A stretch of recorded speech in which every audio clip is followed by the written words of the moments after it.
আসসালামু আলাইকুম। চলুন আজকে যে সবজি তুলি জমি থেকে। মূলত আমরা ফার্স্টে চলে যাব ভেন্ডির জমিতে। আমরা গত 22 দিন আগে আমাদের এই জমিতে ভেন্ডির বীজ রোপণ করেছিলাম।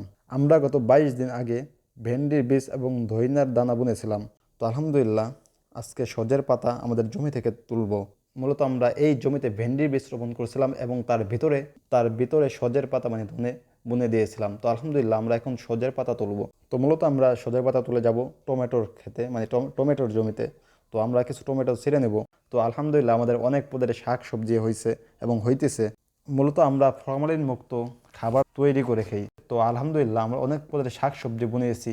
আমাদের অনেক কিছু এখনই মানে ধরতেছে হয়েছে।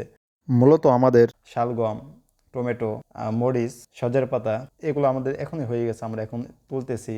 রসুন, তো আলহামদুলিল্লাহ আমাদের আরও হইতেছে অনেক পদের সবজি, যেমন আরও হইতেছে আনাজ, হয়তো কয়েকদিন পর আপনারা দেখতে পারবেন। উস্তা, তারপর হচ্ছে ডাটা, এরকম ভাবে নানান রকমের শাক সবজি নিজে উৎপাদন করে মানে নিজে তৈরি করে খাওয়ার চেষ্টা করি। ফরমালিন মুক্ত ছাড়া শাক সবজি বর্তমানে পাওয়াই যায় না, এই কারণে নিজে কিছু তৈরি করে নিজে কিছু লাগিয়ে বা তৈরি করে খান, দেখবেন ভালো থাকতে পারবেন, রোগ মুক্ত থাকতে পারবেন। আগের মানুষগুলো দেখেন, তারা কিন্তু সম্পূর্ণ রোগ মুক্ত ছিলেন।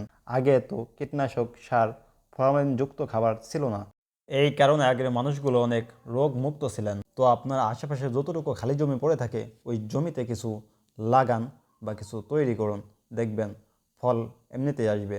আল্লাহ পাক রব্বুল আলামিন নিরাশ করবেন না। আপনি যাই চেষ্টা করুন সফল হবেন ইনশাআল্লাহ। আসসালামু আলাইকুম রহমতুল্লাহি ওয়া বারাকাতুহু। দোয়া করবেন সবাই আমার জন্য।